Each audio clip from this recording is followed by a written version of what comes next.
invaincu à domicile depuis le début de la saison. Bayonne, 5e coup d'envoi, a retrouvé Jean Daugé pour la réception de Vannes, 10e avant ce match. Deux équipes qui ont perdu lors de la dernière journée et qui entendent bien repartir du bon pied à l'occasion de ce nouveau bloc. Et sur une pelouse très grasse, ce sont les Bretons qui se montrent les plus entreprenants dans le début de rencontre. Vannes qui travaille à l'entrée des 22 basques, mais sans parvenir à trouver la faille dans la défense bayonnaise. L'Aviron qui de son côté manque de justesse à l'image de cette passe dans ce début de match.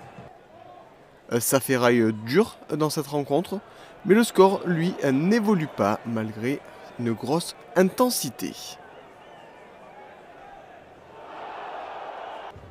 Et il faut attendre la 23e minute de jeu pour avoir une occasion de marque. Sur cette mêlée dans les 22 vannetés, les Bayonnais font l'effort et prennent l'avantage, de quoi obtenir une pénalité. L'ouvreur de l'Aviron se charge du coup de pied et inscrit les premiers points du match. Mais Vannes garde le cap et se montre tranchant à l'image de son ailier Fartas qui déchire la défense bayonnaise pour porter le jeu dans les 22 basques. Les Bretons sont dans l'avancée après cet exploit individuel et bénéficient d'un avantage. Le jeu se poursuit et le ballon arrive finalement à Boutier. Positionné au poste d'ouvreur pour ce match, il ajuste parfaitement son jeu au pied pour trouver Duplaine dans la diagonale. L'ailier vannetais peut se saisir du ballon et aplatir en coin.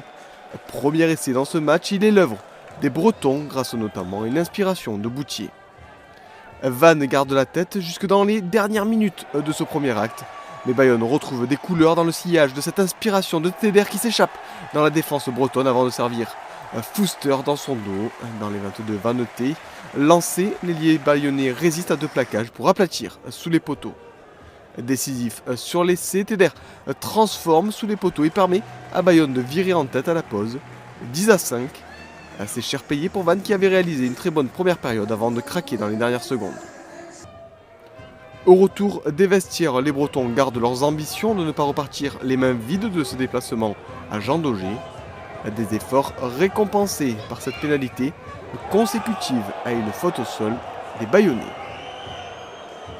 De la gauche vers la droite, le Baye se charge de la pénalité et permet aux siens de recoller 10-8 en faveur de Bayonne. L'Aviron qui inscrit une nouvelle pénalité et reprend un peu d'avance avant cette mêlée dans les 40 mètres basques. Le ballon peut sortir avec l'un des rares mouvements d'envergure dans ce match.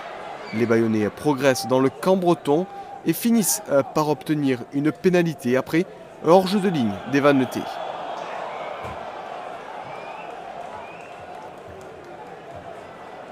De plus de 40 mètres, plein axe, l'ouvreur bayonnais se sent en confiance et engrange des points, ce qui porte le score à 16-8 en faveur de l'Aviron. A leur tour, les vannetais inscrivent une pénalité qui les place dans le bonus défensif. Rien n'est fait dans ce match à l'entame des 10 dernières minutes.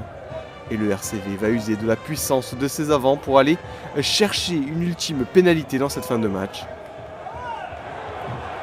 Entrée en jeu, c'est l'ouvreur habituel Moeke qui va se charger de la pénalité. Avec réussite puisqu'il passe les derniers points de cette rencontre.